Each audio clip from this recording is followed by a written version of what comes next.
Hi, this is Nev Blackwood, snowboardaddiction.com. You're checking out the Backside 360 video lesson. Before you get into this trick, you're going to need to have front ones, cab ones, and back ones down. They're essential building blocks for the back three.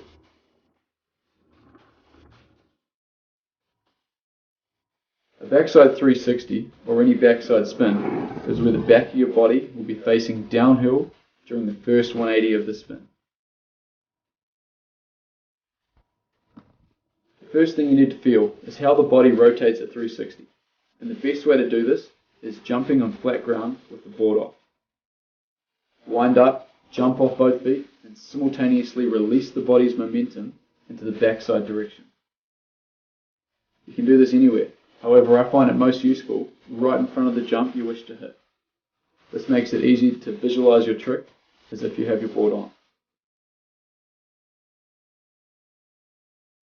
Notice how you're not only spinning with your arms and shoulders, but also your core, hips, knees and feet.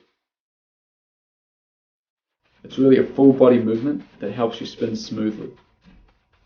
Keep your head looking in the natural direction of travel and try to trick your mind that you're already doing it. Pay attention to where you'll be spotting the landing. For a back three, the landing will come into view after rotating 270 degrees through the air. The more you do, the better it will become into view, and the better they'll begin to feel. Strap your board on and try using your toe edge to pop from instead of a flat base. It's considerably harder with the board on, however it provides good practice for controlling your balance. The key here is to visualize as if you're already spinning off the jump and you own this trick. There are 4 key aspects to spinning any rotation. In this video, we're going to apply them specifically to backside 360s. The first key aspect is to set that edge and create a strong platform to spin from. For spinning backside, it's far easier to use your toe edge. To have a strong platform, you need to first know how to carve, which is riding only on your edge. The better you can carve, the stronger platform you will have to spin from.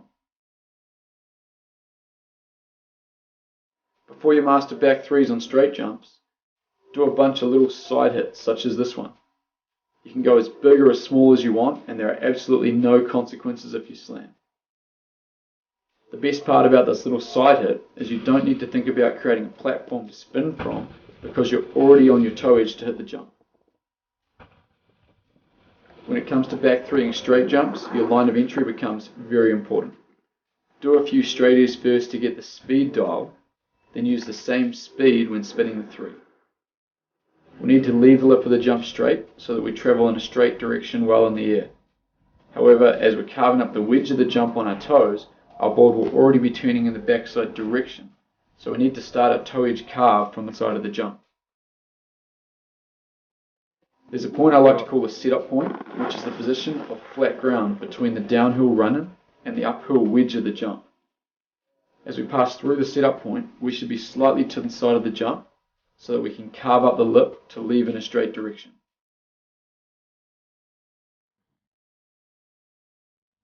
The second key aspect is winding up.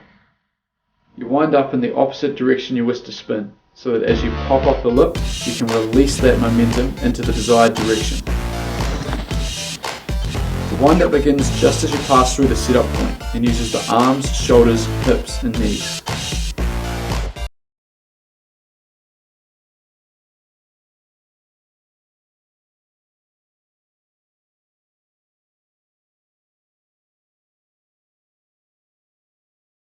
jump requires more wind-up than a bigger one.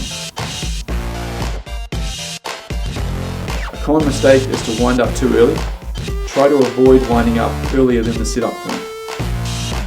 The third key aspect is releasing off the lip. Release of the wind-up happens just at the last moment as you pop off the lip. Try to always leave the lip of the jump with your board in a straight direction. Just as you reach the desired amount of wind-up, release it into the spin so that there's no delay point where you're holding that wound-up position. If you begin to wind up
it's the next step.